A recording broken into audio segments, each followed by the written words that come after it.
Welcome, crew, to What Are Your Three, a Channel 3 podcast, where we take a member of the Channel 3 community, discuss 3 games of their choosing, a few honorable mentions, some other odds and ends for a nice little video game discussion. I'm Dan, and with me as always, Ray. What's going on, everybody? Today's guest, as always, every school semester that Joel teaches, we have one of the Red Hawk Gamer students on our podcast. And tonight's guest, I'd say it probably has to be the one. I believe it's our third Red Hawk Gamer that we've had on. And probably the one that's dived, kind of headfirst the most into C3, doing all the events, posting, chatting everywhere. You see him on Twitch, which he joins everyone's stream. You'd see him at MC Logic on Twitch, but on Channel 3, he is Ian. Ian, how you doing today? I'm doing great, guys. I'm actually really happy to be here. How are you guys doing? We're doing good. We're happy to have you. We're laughing and joking here and seeing your fellow classmates uploading assignments, because we do record these on Sunday nights, and obviously the clips of the week for these students are due, and we're seeing them posted. But not you. You're ahead of your work. You get yourself done on time. That's why you're on the podcast. You see, it all works out this way. Oh yeah, I always got to be ahead on school stuff, even though I did post my last clip like less than an hour ago. But there's a story behind that. We don't have to go into it. And this people is a senior. This is supposed to be a slacker. This is somebody who's ahead of the game here. Take notes, people. He's on top of it. So we got three games to talk about to start out here, and we got a little theme. It was content, creativity, and community. That's what we're going to talk about here as we go through these games. And the first game on the list is Mario Kart 8, which I'll go ahead and say. I mean, you played in the Channel 3 2 tournament. You joined in on Kart Gangs with the Dad Gaming. You just a big Mario Kart fan? Oh yeah, huge Mario Kart fan. I mean, I grew up with a 64 in my household, so I was playing Mario Kart 64 with my dad, my younger sister. The controls in 64 in particular, really bad. But I'm glad that future games have solved that problem, and especially like Mario Kart 8 with as much content as it has, and the amount of people that I've met now on Channel 3 that I can actually consistently play it a lot more. So nice. It's been refreshing to get back into that game a lot.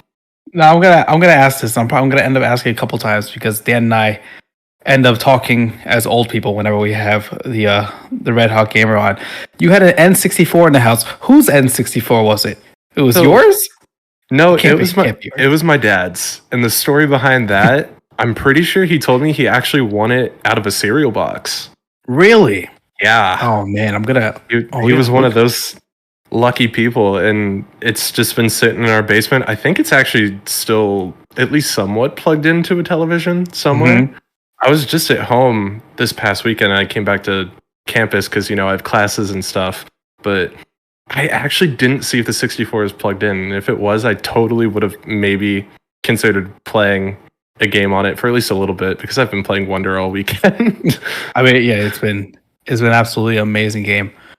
So Mario Kart, you play a bunch, and obviously you said you're playing more here with the group. What's the go-to kart and character? Lately, I've been playing Kamek. Actually, dropped in the last wave. He's just a goofy little character. I don't know what it is about him, but Kamek on the Teddy Buggy with the roller wheels, I think that's kind of settled into the meta. So I've just been playing meta when I've been playing a little bit more competitively, but casually, I'll play pretty much anybody. So playing competitively, does that mean were you running Waluigi back before they kind of started this giant change? Because I think people thought that the meta was going to stay the same, that they weren't going to change kind of the character balances, and all of a sudden they switched everything up. Oh yeah, no, I was running Waluigi Wiggler in online lobbies. I was one of those. All right, this is a me problem? I wasn't sure. It is a you problem. All right, I don't know what happened. Literally everything froze, and nothing else froze, only Discord. Huh. I had to shut it down and turn it back on. Like nothing else was wrong. I believe Ian was discussing the fact that the controls are terrible on Kart 64, as it is has not aged well on most 64 games. We're going to shut up and let you resume your tirade. Okay, first of all, I don't know why Dan's honing in on controls on N64. Dan, why do you hate the N64? No, I don't. This is a real question. I don't hate the controls on it. I'm saying that they have aged poorly, but I also have not played them on an N64 controller since then. So my only experience with them since then has been trying to play them on Switch controllers. No, not even on the Pro controller, but just on the Joy-Cons, because I'm that guy. That's your mistake, right there. Yeah, that's the problem there. No, I don't know if it is, because the control layout's still the same. The thing is, like, it does not feel as intuitive now, because there's a couple generations between the upgrades they made for the GameCube, and then, we're not going to talk about the Wii controllers in the meantime, though. Again, that Pro controller was really iterative on the GameCube controller too, but the 64 controls have just they have not translated well on the Switch Online service, and no one can argue that. I don't think they work well. I don't think Mario Kart runs well anymore. If you're talking about like game, like Ian said, that's kind of aged and really changed and cleaned itself up, I think Mario Kart's got to be the prime example of that. Oh, 8 is the peak. Like I almost don't want them to make 10. Like again, I will address Kart Tour being recognized in-house as 9 by them, but I don't want them to make 10 because they've perfected it. They like, the controls are perfect. There's nothing. They understood that too. That's like, we're just going to release another game inside of this game. So I'm taking. I gotta put my soapbox away. I'm doing a Ray rant right now. Yeah, I think from Mario Kart, it might be one of those things to where I really hope this doesn't happen, but they release the Switch 2 and then they make a Mario Kart 8 Deluxe.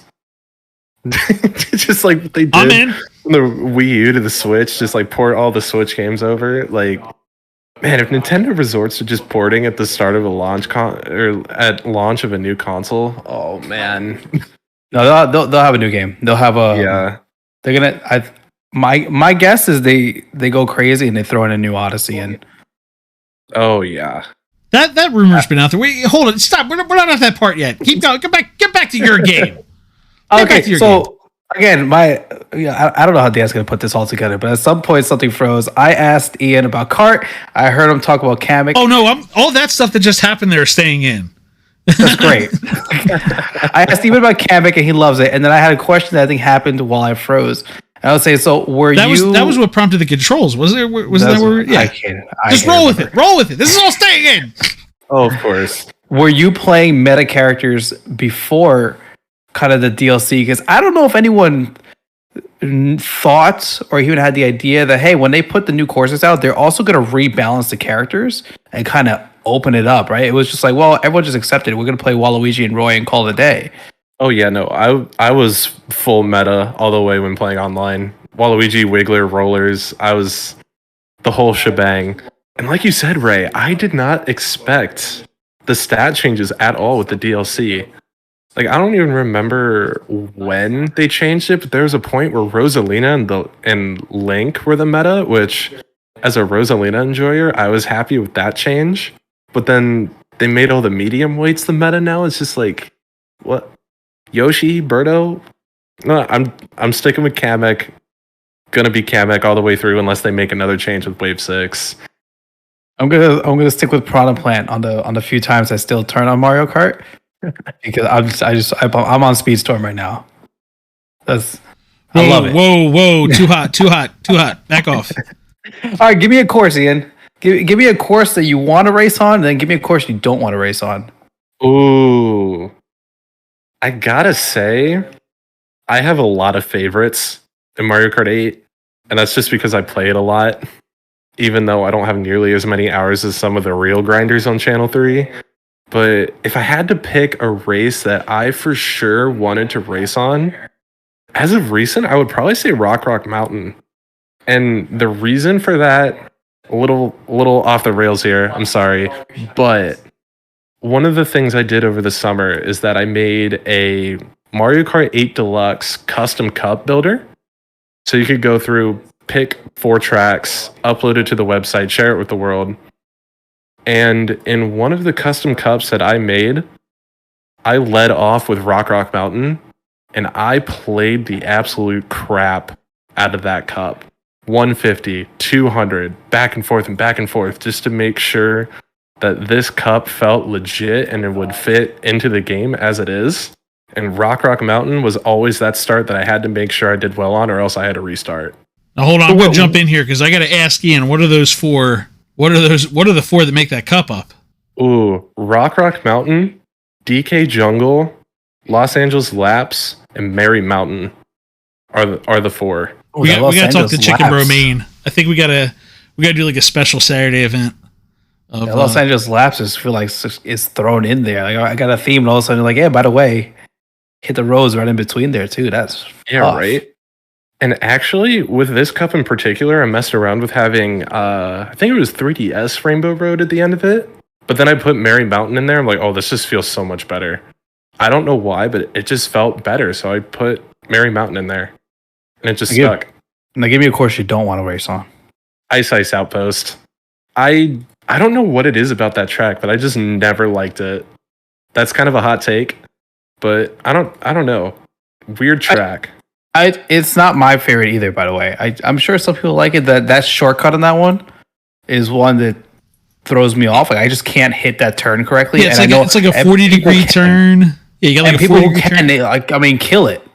I can't do that one. So I'm with you on it. I'm okay with that. And just while you were talking about it, Ray, I'm looking at the cup builder right now, and I'm like, what cup is this track even in? Like, I just forget about this track, and it just, I don't know. I just don't enjoy it. It's bland. The one day that we had the target on it, I was way off, and I got really annoyed because I just don't know the track that well. It's just like, not fun for me. So that's probably one of my least favorite tracks in the game. All right, I'm gonna finish with this question here because we're in this era on Channel 3 of these controversial or kind of hot takes that people are going on all the time. So I gotta get what are your thoughts on Baby Park? That was up a little earlier. Yeah, I think it was in season 5 again. We got into it. Ooh. Okay, I'm gonna say Baby Park is only fun with item toggle. Okay, what items are you gonna put on Baby Park to make it fun? Usually something stupid, like only bullet bills or only blue shells. Just make it more chaotic than it already is. I like it. Just kind of leaning into it. Really I like the blue shells only, Ray. I think we do it. We do the Ian Cup. And I know it's not Baby Park, but blue shells only that night. I think we got to look into this. You gotta pick small tracks because you're right. On the blue shells only, it's gonna hit first place. Where's first place? Right next to fifth place. Yeah, you got to do all the short tracks or all the one lap tracks too, like Mount Wario, because those races can be pretty close too. Constant blue shells. There you go. That's an idea. I'm gonna send that. Chaos. I'm gonna send this to Romain. I'm gonna type it up for him. All right. Well, let's move on to game 2, and we'll jump around a little bit here and jump into Minecraft. So first, I'd like to ask, where does this fall in your gaming history? I feel like Minecraft might be the game that I've played the most. All right, so what do you think you've put in here? I really wish Minecraft had an hour tracker, but it doesn't. But if I had to guess, hold on, wait, I need a point of reference. I'm opening Steam real quick. It's always watching. So, just as a point of reference, I have a little over 1,000 hours in Rocket League on Steam. I probably have, if I had to guess, maybe 11 or 1,200 hours in Minecraft. Yeah, you've also got more time. Like, there's a history probably with it. So where did Minecraft come in for you? I would say it was probably 4th or 5th grade, maybe, like elementary school going into middle school. So like 5 years ago for you then? Okay, cool. That's no, go on. Sorry. It's been, I mean, so you were pretty early adopter then probably. Oh yeah, I was playing Minecraft before horses came out. I vividly remember when that update that had horses dropped because I was actually on vacation with my family. We were in Orlando, Florida visiting Universal Studios, and we were in our hotel playing Minecraft on a LAN world, just messing around with horses. Wait, what were you playing it on? Just laptops. just have the laptops at the ready for the family trip. Oh yeah, no. My mom always brought her laptop with her on trips. She still does. And I somehow convinced her to let me download Minecraft and play Minecraft on her laptop. I must begin tanning the leather, mother. I must create the saddle for this horse. But yeah, Minecraft in elementary school. But I think one of the other big reasons why I played a lot of Minecraft is that I really got into like the multiplayer aspect of it, but not just like regular vanilla multiplayer. I mostly play on Java Edition, and pretty much all of the popular servers on Java Edition, and partially Bedrock too, have different plugins and mini games that you could play. And just throughout my history of playing on one of the big minigame servers, I happened to run into who's now a really good online friend of mine, who he and his buddy were actually trying to put a Minecraft server together. And this was probably like 6 or 7 years ago, before I had even met them, but I think this project in general may have been going on for close to 10 now. So just through like off and on through the years and stuff, we've been trying to put together our own minigame server / like creative server, and there's been a bunch of different iterations and stuff, but we're now trying to bring it back as just a creative server with the most recent version of Minecraft, and it's a lot of fun. So how did that start? You just bumped into them and you guys were like just kind of building stuff and like a, hey, what's up here? So by the time I got involved, I think they had already had something fairly established. Like I think they had like 3 or 4 games together already. And I had ran into someone that introduced me to that server. I don't really know how he got involved with it. But once I met them, I had just really fallen in love with what they did, because back when I was playing all these minigame servers, I wanted to be a game developer when I grew up. So having the firsthand experience of knowing 2 people that were basically game developers within a game, I was just like astounded by it. I'm just like, wait, these guys are doing what I want to do for a living, but in Minecraft. This is awesome. So you just got, so do you find yourself just a creative guy more here? I mean, again, it kind of hits one of your 3 C's. I guess you get 2 of your 3 C's here between creativity and community. Do we hit all 3 to be a good content also out of this?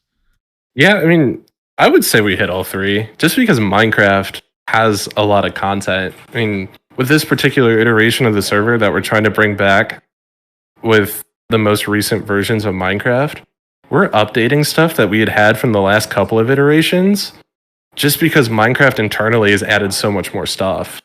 So I would say having the ability to like express my creativity in a different kind of way that's more centered on having a user get involved with the more technical parts is really why I like it so much.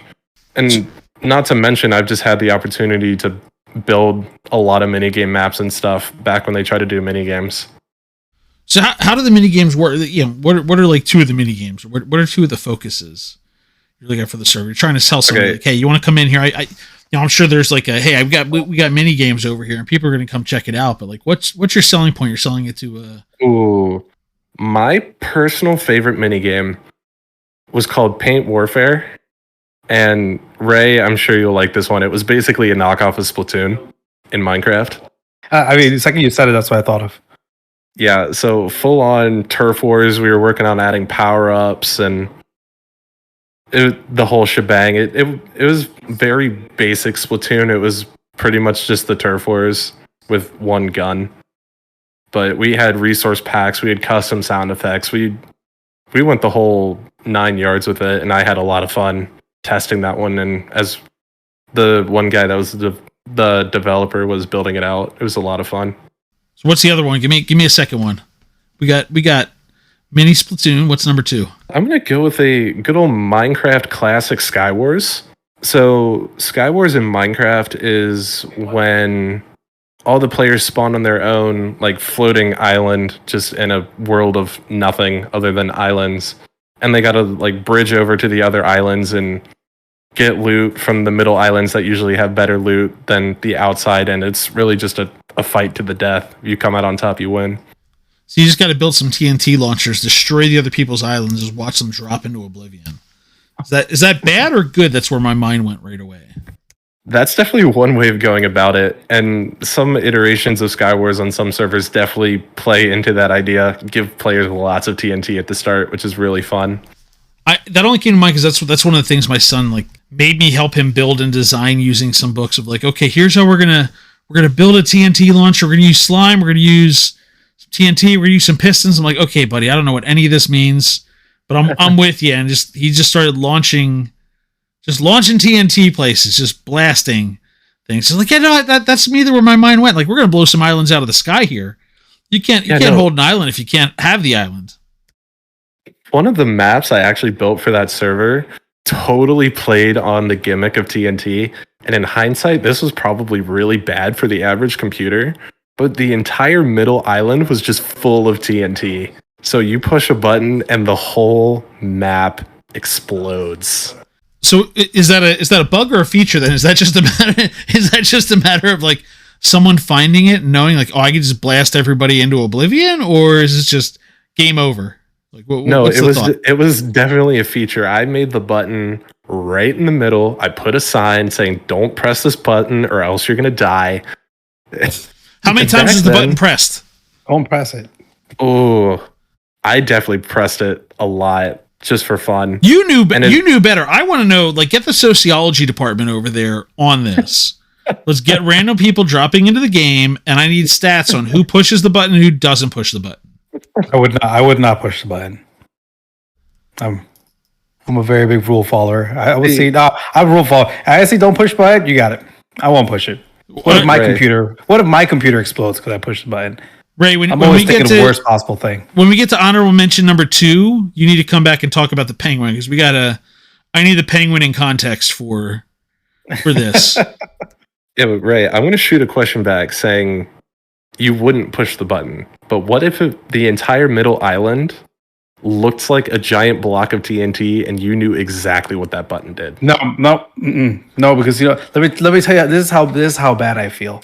I will feel bad in a game to choose like dark side option for a lot of things. Like if I feel like it's gonna have an actual outcome on the game, I'm like, no, I can't do it. Like I'll feel bad for this made up character, but I can't do it. Ray hasn't done the Skyrim manual save in progress. And then, I'm sorry, Whiterun. This is just the way it's got to be. You guys got to be today. I got to blow some steam off.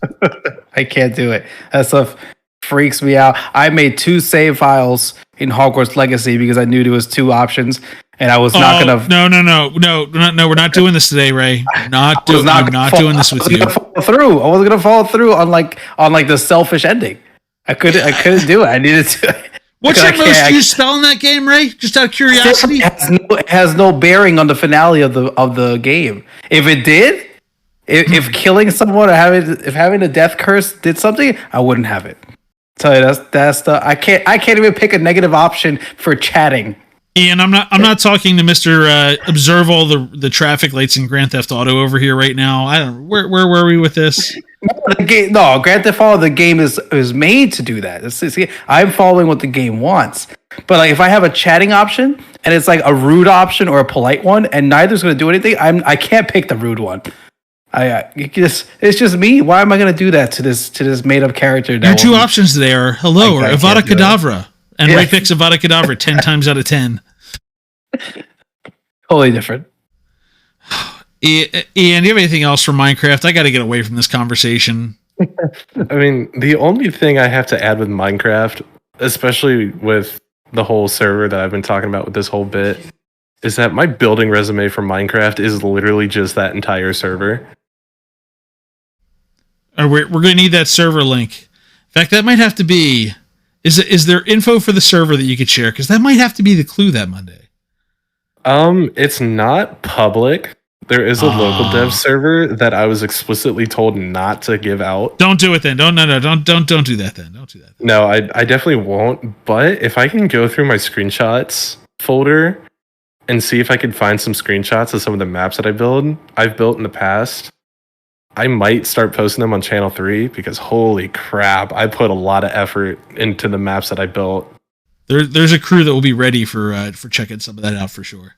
Yeah, I will definitely have to keep you guys posted as we keep making progress on that because we're going currently just for a creative server right now is the iteration that we're going on right now. But there's so much technical stuff that we still have to go through in terms of upgrading and updating stuff that I don't know. I'm just excited to say it now, even though I probably shouldn't be talking about it. It's okay. No, just don't push the button. That's the important thing. Oh yeah, no, I'm not the one in charge of pushing the button. Don't push the button. All right, on to game number 3, Super Mario Odyssey, the second Mario adjacent game, and not the last of the day. Is the fourth C in this game is Mario through this list today. But Super Mario Odyssey, one of 4 people to have conquered all 999 moons as of now in the game. There, so you got the golden balloon. So you've done everything in this game. Oh yeah, played the entire game front to back, did all the missions in the Mushroom Kingdom, got all the moons, I got the golden balloon, I got the top secret ending that I think someone in that quest specifically said they weren't going to spoil, even though the game's been out for, 6 years? 6 years now, yes, 2017. Wow. Yeah. I'm only 21, but saying 6 years is making me feel old.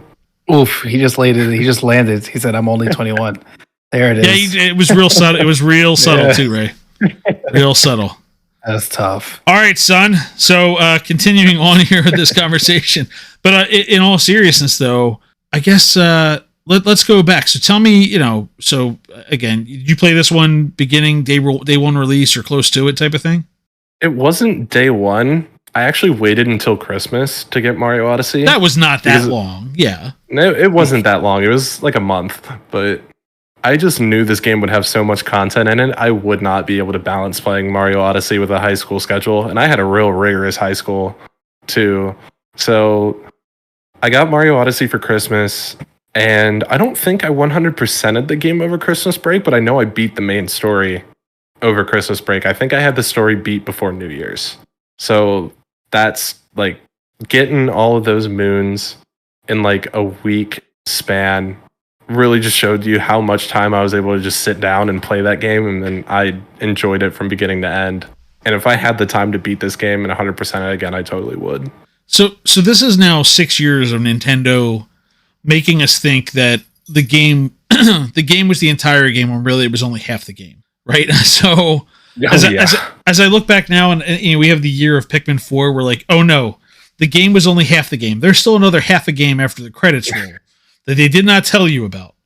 And Tears of the Kingdom, there's an entire game underneath of the game that they kept secret for 5 years that they did not tell anyone about. Mario Odyssey was the same thing. That you, like you said, you get to the end of the main story, you're like, oh no, I'm sorry. Listen, if you want to walk away, go ahead. We got another half a game over here. If you want to take a look at this. So what was your 16-year-old reaction to that when they're like, no, you're not done yet. You only got half the game done. I was honestly happy that we got the Mushroom Kingdom in its full Nintendo 64 glory. I saw that and just like, wow, this is great. And just the music that they put in the castle, oh man, my 6-year-old self was melting in my heart when I heard that. Sorry about that. That was I don't know what happened there. Just some kind of weird audio feedback. No,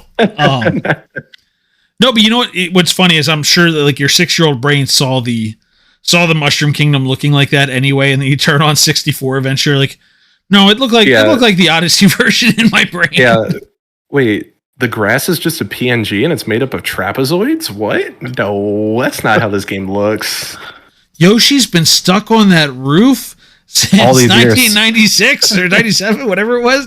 Definitely the first thing I did when I got to the kingdom. I was like, all right, so let me go find Yoshi. And there he is. He's stuck on the roof, and then he's like, hey, how are you doing? And you throw your hat on and possess him. That's a great response. Right. Yeah, and in terms of like the dark side and the darker side, I really wasn't that surprised given Galaxy kind of did the same thing. Oh, sorry. Galaxy did have an entire second game, essentially. Yeah. Once you beat it. That one I beat for some reason. And I loved Galaxy. Yeah. And Darker Side in particular, for how difficult that level was, I really enjoyed playing through it. I don't know. I don't know what it was about that level, but just the different sections, just bringing back a different part of the game, just messing around with the different captures and stuff. I'm like, this is what this game was when I first picked it up.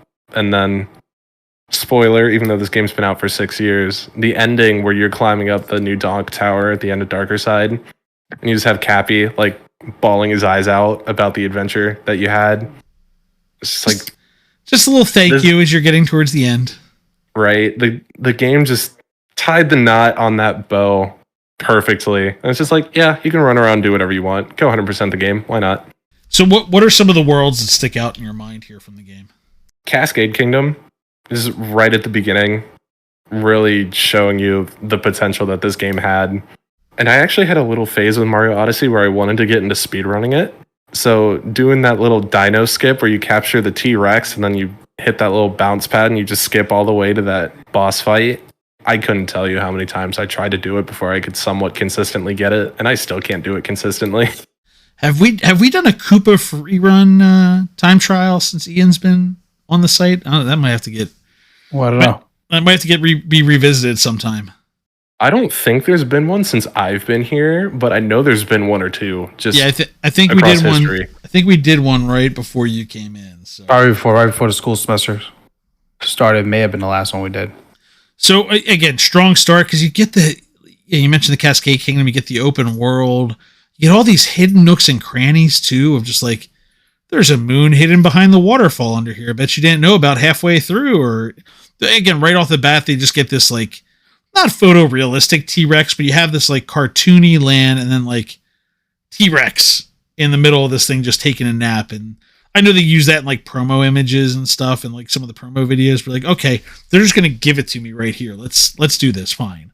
It's kind of a shame that that's really the only spot in the game where that T-Rex shows up.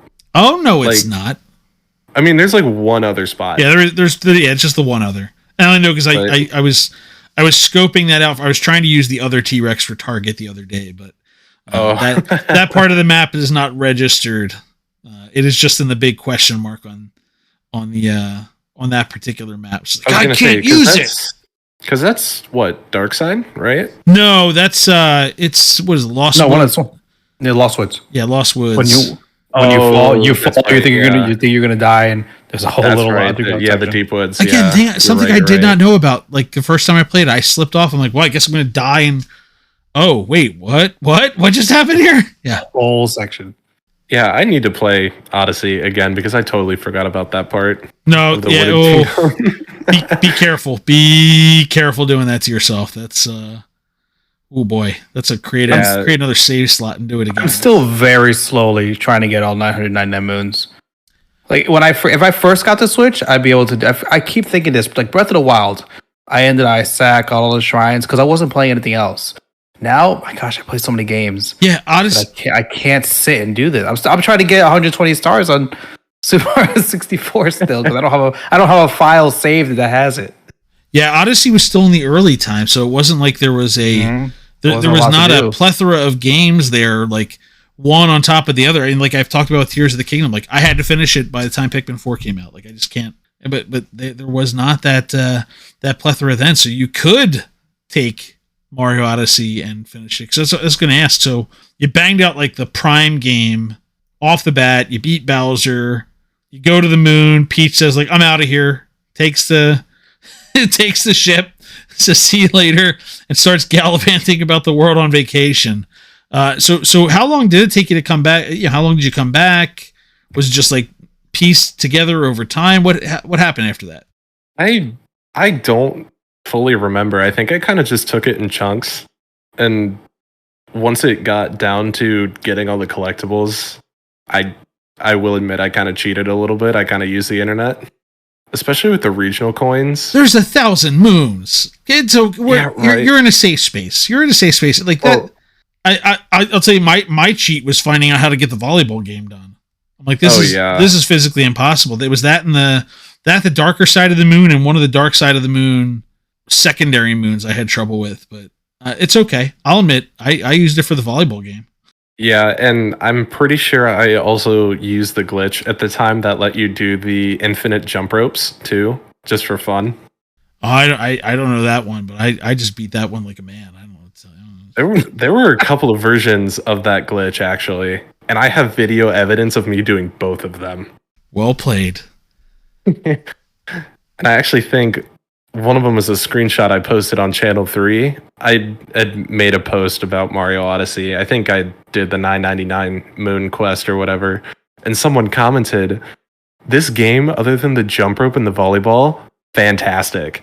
And as a reply to that comment, I sent a screenshot of me doing the jump rope glitch, and I said, "I'm sorry, but that sounds like a skill issue." Oh. No, I made it funny with the screenshot though. Like you could tell, like Mario's just laying on top of one of the letters in the park. It's meant to be funny. No, I did that one. I did the jump rope straight because I didn't know whatever. It was oh no, I had to break out the second controller and control Cappy with one hand and Mario with the other for the volleyball game. Like, oh, that's the ticket for this one. Okay, I get it now. All right, so I'm going to close out Mario Odyssey by asking, so the 3 C's, I got to ask, where does that fall here? If content and creativity. Content and creativity, for sure. Like, there's just so much content in that game, and just the fact that you have Cappy, there's so much creativity that the player has in movement. Like, if you watch a current Mario Odyssey speedrun from start to finish, you will honestly wonder how in the world they're doing half the stuff they're doing. Like, you get random bounces off a Cappy you don't think are possible. They're rolling and doing spin pounds frame 1. It's just like, what? How is this game humanly possible to beat this fast? I just want the time traveler. There's 2 things I gotta say. I want the time traveler who, on October 18th, 1985, got Super Mario Brothers, cracked it open on the NES, played this game. Look at that. Look at these pixels move. And then we transport them through time and show them Mario possessing in 3D various creatures using a hat, using a hat. But I also want to know, I mean, between this and again, another game that's going to be coming up in the near future in this discussion here, what drugs are they using in Nintendo of America that leads to, guys, I got it. I know what we're going to do now. We're going to make the hat an autonomous being, and it's going to allow Mario to possess various creatures through the land and enemies. You know, we're going to wrap the game up. Dinosaur. He's going to possess Bowser. I don't know. Don't do things like that, kids. But I really wonder just what level. That's an entire other plane of existence for someone who thinks of things like that I can't. I mean, Nintendo, they're just experts at. Let's just throw everything at the wall and let's see what sticks. And they hit every time. Like every time, it's a ridiculous idea, and you're like, oh, but it's cool. How again somehow? Again, we'll get to it when you take over in a couple games. But I'm going to say, like, I've already been through 12 of them. That, like, there are 12 entirely separate things that, like, just the mechanics of it alone are baffling. But anyway, that's neither here nor there. All right. Back on topic here. We're gonna get to that here in the honorable mentions. Join us on the Bucket and Hoosier Show, the podcast that's all about community and competitive Rocket League. If you're new to Rocket League, it's a high-flying, fast-paced game that combines soccer with rocket-powered cars. It's a game that's easy to pick up, but difficult to master. And that's where our guests come in. We're talking about the best of the best in the Rocket League community to learn about their journeys, strategies, and tips for success. Whether you're a seasoned pro or just starting out, we've got something for everyone. So sit back, relax, and join us as we explore the exciting world of competitive Rocket League. Join us live Monday evenings at twitch.tv/Bucket and Hoosier, and follow us on Apple Podcasts, Spotify, and Google Podcasts to catch past episodes. Be sure to hit the follow and notification button so you know when new content has been posted. We're moving over to the honorable mentions. We're going to talk about 3 games. Didn't quite make the cut, but here for discussion with us. The first up, Risk of Rain, which a game I had to add to the library here tonight. Made sure it's in here because I've seen you've been posting some Risk of Rain 2 content, and I'm like, okay, let's see where this all started, and that's an entirely separate portion of this conversation we're going to get to between Risk of Rain and Risk of Rain 2. But we're back in platformer territory here with Risk of Rain. So tell me about this one. I actually meant to put the second one. Okay, so I want to start with Risk of Rain 1. Did you play Risk of Rain 1? I did not, but I have a really good friend that has. And to say the least, he is very excited that they're making, I don't know if it's like a full sequel or like a remaster of the first one. But I think they're calling it like Risk of Rain Returns or something. Yes, indeed they are. Yeah, and from what I've heard, it's very similar to Risk of Rain 1, and my friend is very excited about that. It's scheduled for release this year for the PC and for the Switch. I'm not sure what a remaster is going to involve in a highly pixelated platformer game. I don't know if that just means like, you know, we're increasing to a 4K resolution for the Nintendo Switch. I don't know if that's what that means, but like this was a Kickstarter that was a Kickstarter game that is just like a pixelated move along. So we'll disregard that. You do need to. I think you need to know where you came from on this one. So when that comes out, you have to check out Risk of Rain 1 to understand it. So let's move on to Risk of Rain 2. The game actually intended here to be discussed. Normally I leave Ray hanging with the bad information for the wrong game. But today it is I who gets the... It's your turn. It's my turn for it. So let's talk about Risk of Rain 2. Yeah, so actually the friend that I was just saying was really excited for Risk of Rain Returns actually got me into Risk of Rain 2.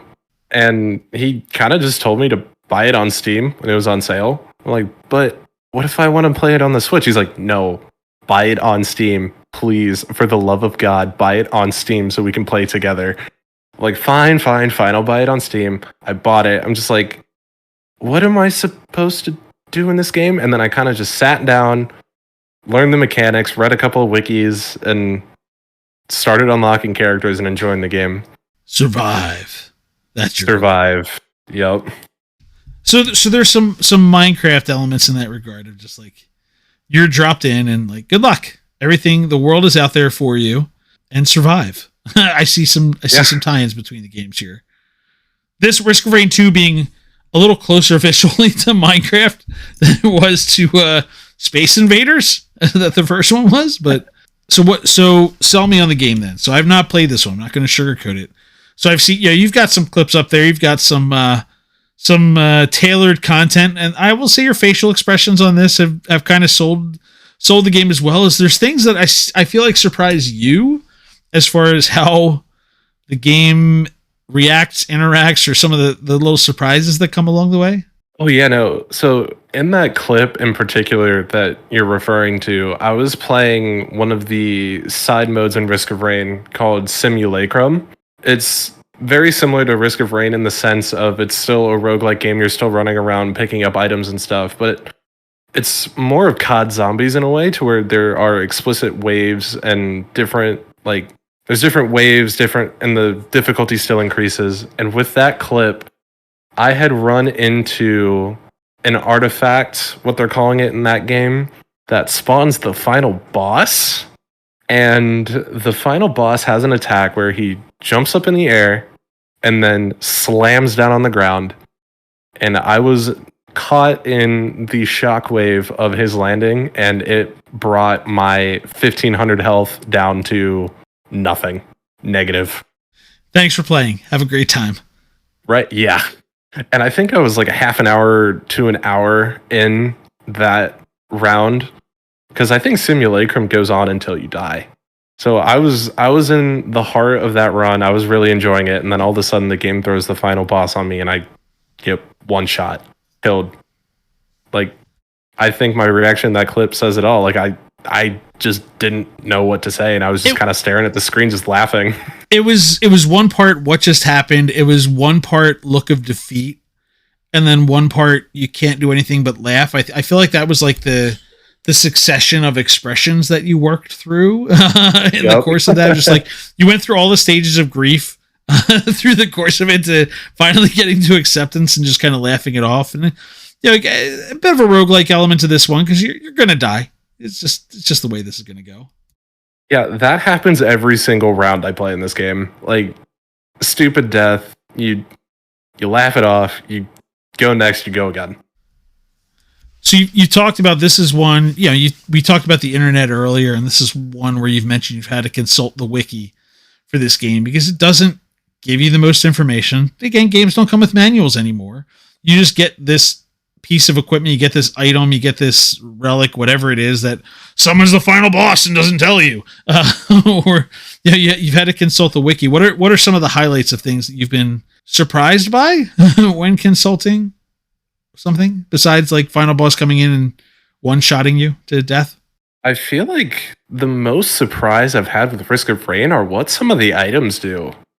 because the game doesn't really do a great job at fully explaining what items do. Like you'll just get like a really generic like, oh yeah, this item does something, like fire a shot. But like what does that shot do? Because you see the item go off and it shoots something, but then it explodes in six different spots. Then it fires meteor from Final Fantasy VII and destroys the world. Yeah. Or something like that, yeah. And just going on the wiki and like reading in depth what people are reporting this item does, especially with the lunar items in particular, it's just like, what? There's so much untapped potential in this game that I just didn't know about because I don't know what these items do. What's your favorite item you've come across? I would probably have to say an equipment. I forget what it's called, but all of my friends and I nickname it the Ahoy. And it's just a one-shot equipment. You can shoot it at anything you want. It kills it. It gives you a little pirate hat, and it says in the little in-game chat, "Ahoy!" And it's like a little pirate like shotgun, like pop shotgun kind of thing too. It's really funny. Ray, future quest. I think we need to have Ian stream a Wednesday night, and anytime he gets an elimination in Fortnite or he gets a bean aside, he has to put on a pirate hat and say ahoy. Yeah, ahoy. That sounds very Team Fortress like. They always had all those like funny gimmicks when you would win with weapons. Yeah, and I will say there's also been just some comments throughout time of just people watching your stream of this game. I think Jay Klein at one point was just overwhelmed watching you play this game, and that was enough for him to be taking it back. I'm just like, what is going on here? We'll have to be checked out. That stream in particular, I think I was at least an hour into a run already, and I think I was playing with an artifact that lets me pick my items as I find them. So usually when you do runs like those, your runs will go really far because you're building the optimal builds for your character. And as you get further into the run, the enemies, of course, will spawn much more frequently, and there's much more explosions. And my graphics card in my computer is not friends with me when I do those kinds of runs because my game will stutter so much, just because there's so much color and explosion rendering. It's just like, this game runs at, triple digit FPS, and then all of a sudden it drops down to 20. Just too much going on. Yeah. So we move on. Next game on the list, Super Mario 64, the greatest Mario game of all time.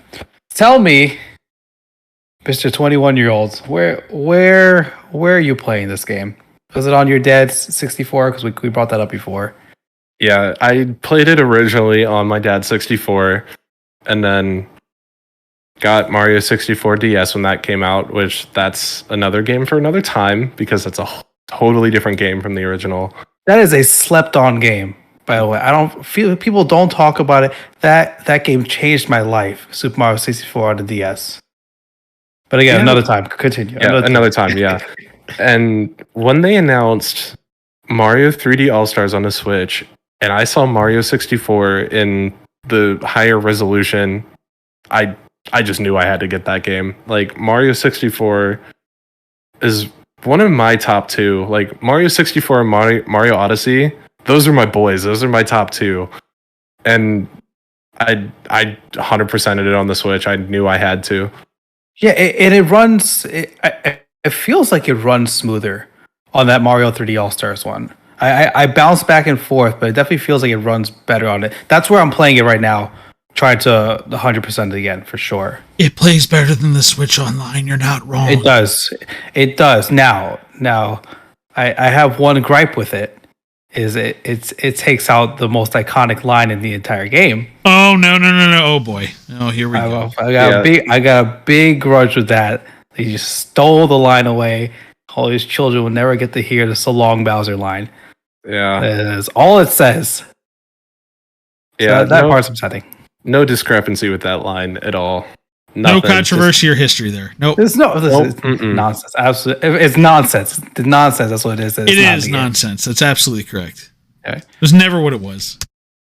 All right. So what's so you 100%ed it? Obviously, found Yoshi. All the fun stuff. What's your favorite stage? I have to say either Bomb on Battlefield or Womp's Fortress. Just those two right at the beginning. those levels just hook you. Like, I think Bomb on Battlefield was the reason why my 6-year-old self wanted to be a game developer as I grew older. It's just like this world just, it's so open for a game from the 90s, but it's so open. It lets you do pretty much whatever you want to do. You can do it in pretty much whatever order you want to do. And it still hooks you in with the, okay, well, there's a star that I know I can't get. I need something to get it. I don't know how to get it. So it forces you to go back and, replay it. Jesus, Ray, it just hit me. This adult didn't exist in the 90s. No, he did not. He existed alongside my brother. How was that gaming last century, guys? Can you just say, how was that gaming last century? Yeah, okay. Gaming in the late 1900s must have been a pain, guys. Crazy. It's a crazy world. 1996 was a crazy time. Yeah, for sure. Again, Nintendo, once again, masterclass in first levels. As such, I would say I don't think any game does better at first levels than Mario games on teaching you what you need to do without making you feel like you're going through a tutorial. Because it just tells here's your basics, and then like you said, the Womp world is like, oh, here's the basics on climbing now, right? Because the Bomb is here's how you move around, and here's how you climb essentially. Climb and ground pound. Mm-hmm. Yep, climb and ground pound to set you up. All right, so we have the metal cap, invisible cap, and the flying cap. Which cap has the best music? Gotta say wing cap and invisible cap just because they're the same. But I don't know. I just like how airy it feels. Like the music just sets up an environment. It's just like I could have that melody stuck in my head whenever I want to.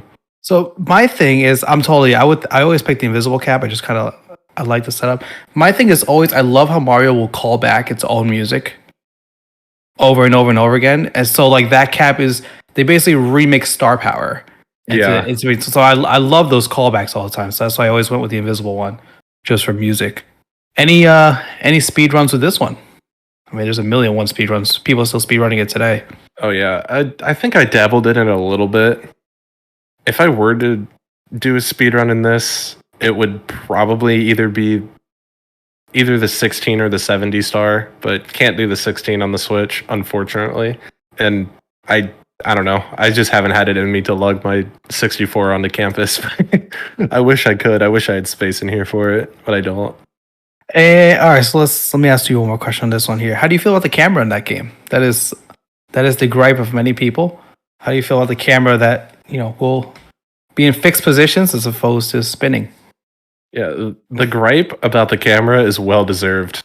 It's not great, I will admit, but I feel like as an introduction to like 3D camera movement, I think having it in those static spots kind of helped a little bit, just with like understanding, okay, it can move, you can move it.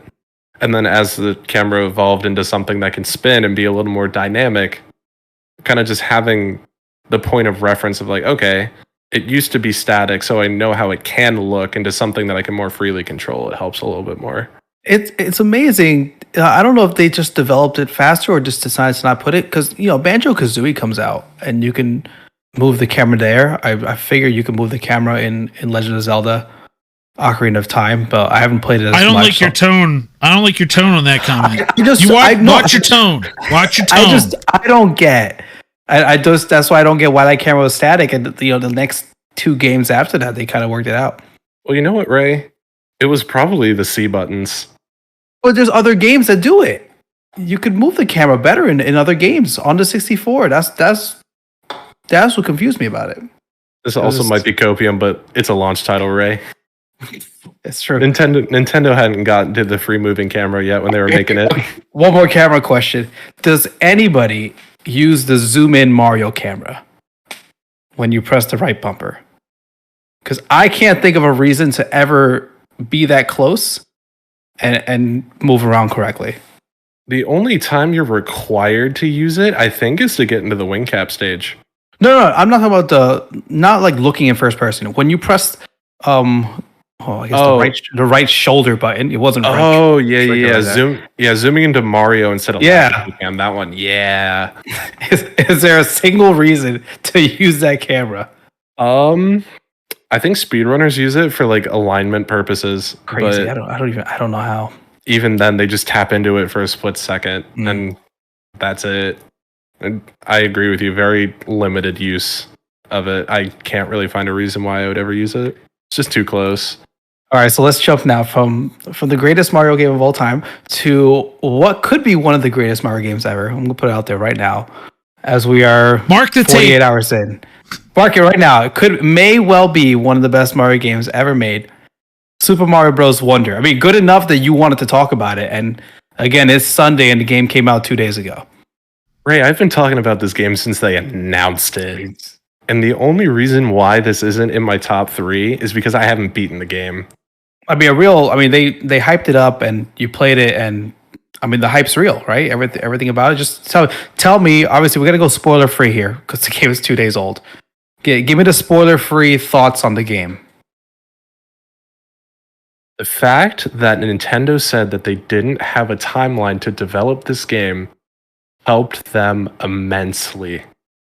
The amount of detail that is in each level, in the animations of all the characters and the enemies and stuff, this genuinely feels like how a kid would have seen like Super Mario World or Super Mario Bros. 3 back in the day. Like just the vibrant imagery.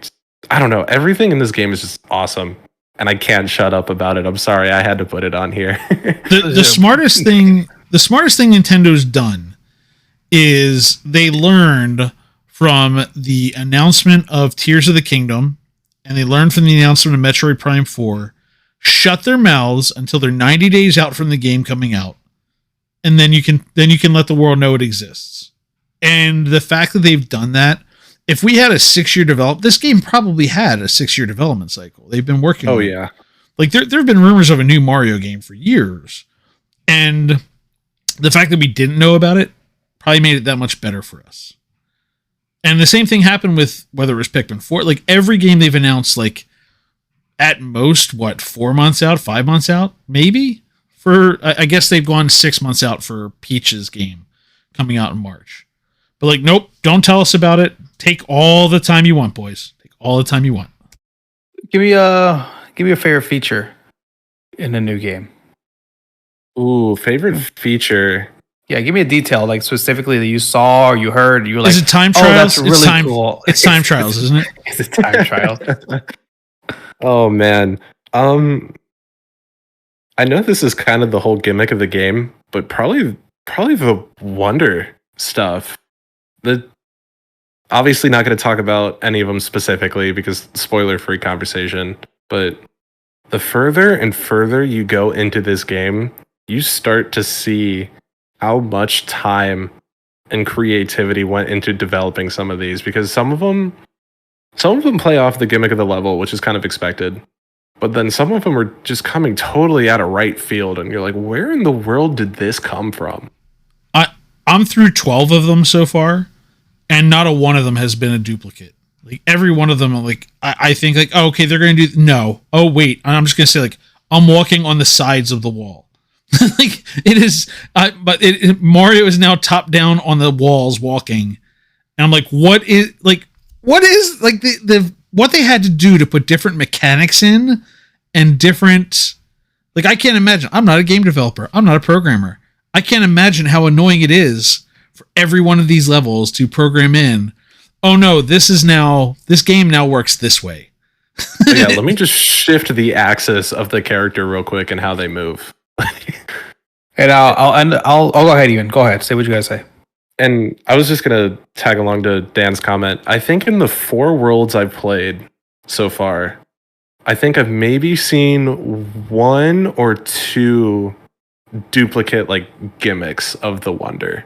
But since it's a different level, the gimmick plays in a different way, kind of, if that makes sense. There's also a lot of levels per world. Oh yeah, right? They give you, and I think that's where they came from Mario 3D World, where they said we're going to give you a whole bunch of levels, and you can choose the order you want to play them in here. You don't even have to play them all if you don't want to, and kind of move on along. Oh yeah, no. This is gonna be a little spoiler-ish, but I'm gonna try to minimize it. But Ray, when I was watching you play Mario Wonder and just watching you like go into each little like nook and cranny corner of the overworld, World 4 in particular, you are going to have a blast doing that. I do that in every game I play. I run into walls because I'm like, something's got to happen. Some developer must have thought, hey, this wall looks funny. Let's just do something here. Nintendo has never left space for no reason. There's always some, and like instinctively, I'm finding those things in this game already because I'm like, no, Nintendo doesn't do that they don't do that by accident. And if I don't find anything there, I'm like, they did that just to mess with me then. Because I found at least one Wonder Seed. There was at least one big purple coin already that I went back into a level 3 times and then finally realized, wait a second, why is there this random like little like hole in the wall? It doesn't make sense. And I finally noticed it and hit it. And I was like, oh, there it is. Or there are the pits that you have to actually, I'm going to spoil it, but I'm going to say there are pits you have to go in. Fall. And I've died in 4 of them that are not those pits now because I'm like, well, I can't tell if this is one or not. I got 47 lives. Let's just do this. Also, that's what the co-op feature's for, right? Jump in with a buddy. Oh, I'm a ghost. All right, guys, not this one. The only time I've played online in Wonder is in a specific like search, like the levels are called Search Party. Yes. Those are the only times I've been online in Wonder so far. And not to say that you absolutely need it, but it definitely helps when the gimmick of that is basically just hidden blocks to find stuff. See, now I'm kind of curious because I played one of those so far. I'm like, I kind of want to turn off the online because I'm seeing what the other people are doing. And I'm like, okay. So you're seeing it, but you don't actually see the interaction with the level. So it's very funny to see them floating in the air, and you're like, wait, how did they get there? Yeah, or you'll just see someone like climbing on an invisible vine. Yeah. Like, where did this vine come from? Why are they climbing? Why am I seeing the back of Toadette instead of the side of Toadette? And I'll finish it with this right here. The game is what, 6 gigs, I think. Again, I have no idea. Obligatory Nintendo shout out. I have to do it now because after what they did with Tears of the Kingdom, they put that whole thing into 16 gigs. I got to shout out every time you put this much into a game. It's, and I could fit it in a normal sized. They redesigned the entire art style of Mario. Like they've had the same art style for 2D Marios since what, 06 or whatever year it was that New Super Mario Brothers came out. And like they have redesigned everything from the ground up, and did it in 6 gigs. And just to fact check you there, Ray, I just did a quick Google search. The top result is saying approximately 4. Oh, look at that! Even smaller than I thought. Even smaller. I thought it was 6. I gotta check my Switch again. If it's 4, Jesus, I don't know how they did it. All right, well, let's get on to a future game here that you're looking forward to: Super Mario RPG. So I gotta ask, is this going to be your first experience with the game? Yes, and I wanted to put Wonder in this spot so badly, just because I would have realistically not had it. But then I gave into the urges and I bought the game, so I had to pick Mario RPG here because that's probably going to be the next Mario game I play. That's okay. You get to be the first one we actually talk about Wonder with. So we've had a few looking forward to. So it's good to actually get a little. True. It's everything we wanted and more. It's nice to get that in here. So obviously Mario touched on like 66% of this episode here, right? Yeah. Rightly so. So I have to ask. So it's a little different than the Paper Marios. Have you done like the Paper Marios throughout time, or is this going to be like a first Mario RPG experience? I think I played through parts of Paper Mario Sticker Star, and then I think I played most of Mario and Luigi Bowser's Inside Story. So I have a little bit of experience with Mario RPGs, but I don't think I've played one front to back. Yes, I mean, this is going to be a much more traditional turn-based RPG, and much more straightforward, like weapons, spells. It is far different from the Paper Mario series. It's far different from the Mario and Luigi series in that regard. Should be a real treat for you here. Is it just the fact that it's Mario, or is it Like what's making you say like, okay, Nintendo's telling me I need a remake of this? Is that why? Or why are you after this one? I think it's just because I saw all the excitement about like people wanting Geno in Smash and just people hyping up a random RPG that Square Enix decided to develop for Nintendo. This is no, hold on. Square Enix did not. Oh, did they not? No, Squaresoft did. Squaresoft. Okay. I'm going to say I knew it was a Square. No, I'm going to say as an RPG guy, this is pre-Enix days. So that's a big differentiation. Square something. I was in the ballpark. It was. I think this was still the Squaresoft days before Enix, before the Enix buyout merger, whatever it was, came in here. So you've unleashed Dan. That's true passion is actually turn based. Let me kick my. I'm gonna scoot the soapbox back in there. Just leave it for Ray's point redemption on his channel for Ray going off about something. But I kid when I say that. But so I'm gonna end this with one final question then. So you've played some Mario RPGs. You've played 3D Marios. You've played 2D Marios. Well, I mean, Mario has done everything from painting to teaching how to type to being pushing a pills. Kidnapping victim. We're going on that. We're going down this avenue, are we? I'm going to ask, what's your favorite iteration of Mario? Like, is it 2D, 3D? Is it these obscure side games? I would probably say 3D. I would say 3D mostly just because I like the openness of it. And seeing how much time I've dedicated to Minecraft, that's a very obvious 3D game. The whole gimmick of that game is cubes. And just having the open space to run around and kind of just do whatever you want, especially in 64 and Odyssey, I feel like that's why I like 3D. And the more linear 3D platformers kind of touch on that a little bit, like 3D Land, 3D World, but I just like the openness of it. Fair enough. All right, well, we're going to move on to a question from the Channel 3 history books that we're picking for you to discuss. And the one that we're going to pick for you, we've named after user Dennis2130.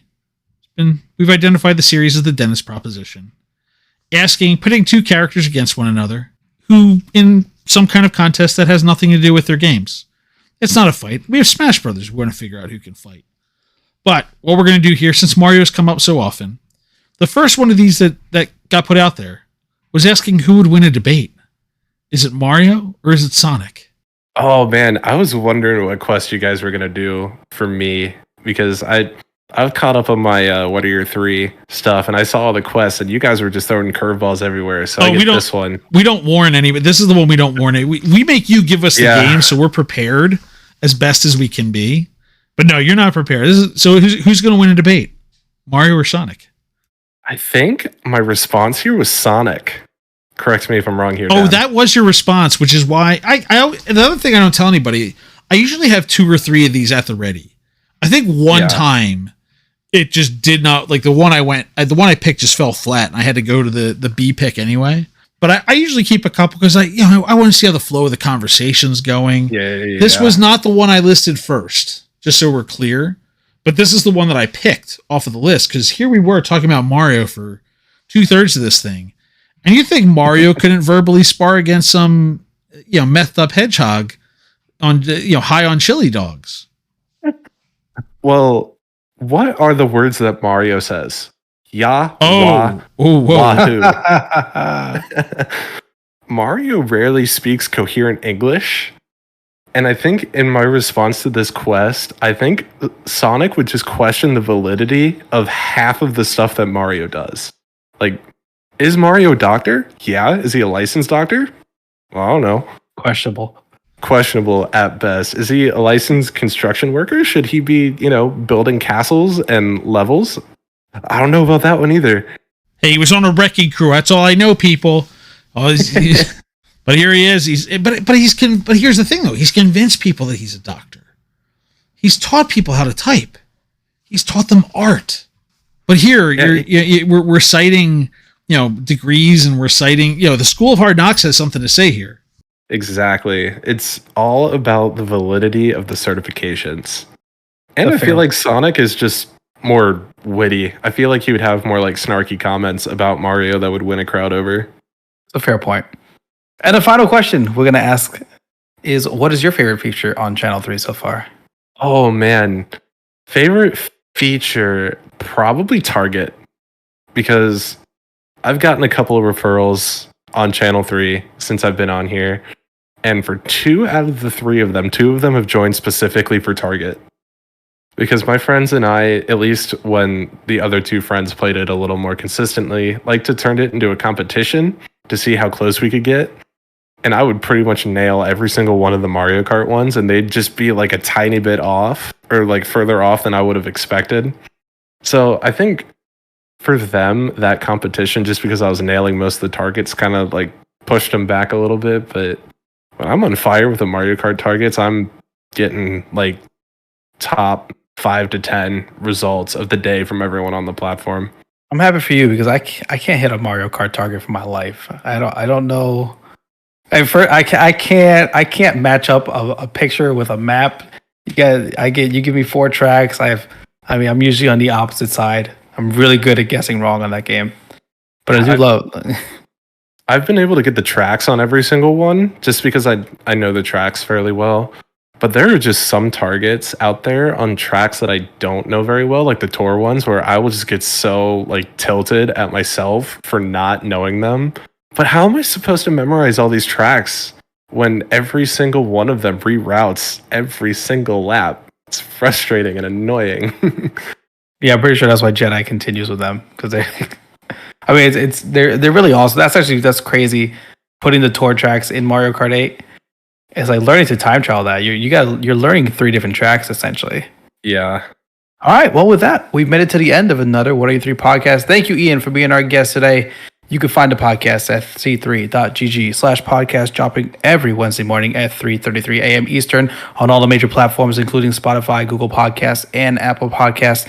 I'm Ray. Dan Tucker puts this all together. And for our executive producer, Joel Willis, have a good day, everybody.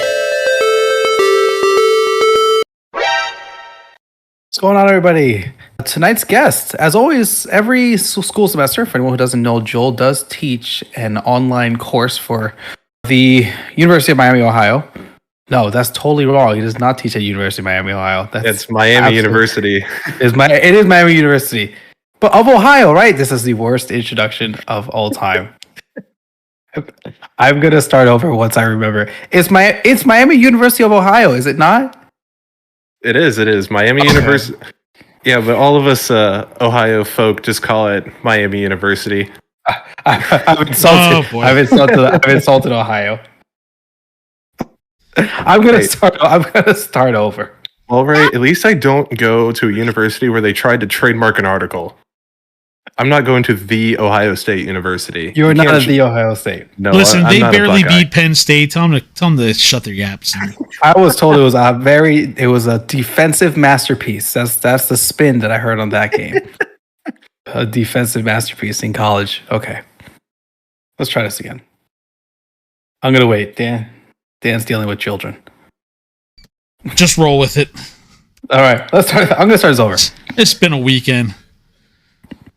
I can't wait till this is all gonna be great at the end. This is just gonna be wonderful. Joel's gonna be happy. This is like our bonus assignment for.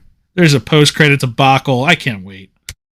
You know what? I have not slid guys, down this slope. guys, save it. It's happening right now, Dan. You did this. Hang on. Listen. We got a spot for this, okay? I know. Hold on. I'm also We typing do. some stuff here. I gotta stop talking. Let me finish this typing that I was doing here. Flawless victory. Want people to overly prepare, and in your case, you got at least one game that you've had for 48 hours, so you've Right. you've had it for like 36 hours. So Yeah, and I'm further ahead in the game than Ray. That's Dan's fault. Ray's got between the 2 terrorists Ray has at home and the terrorist who knew how to emotionally manipulate him remotely. If it wasn't for Dan, I'd be at like in World 5 by now. Oh yeah, no. I finished World 4 and I said, wait a minute, I'm on a podcast. I better not zip through this game so I accidentally spoil something. It's quite all right. It's in my notes too. The world level 2 spoiling is spoiling enough for people, I think, at this point still. But you're not out for a few weeks anyway. We're like 3 weeks ahead, so Okay. you're safe. But anyway, so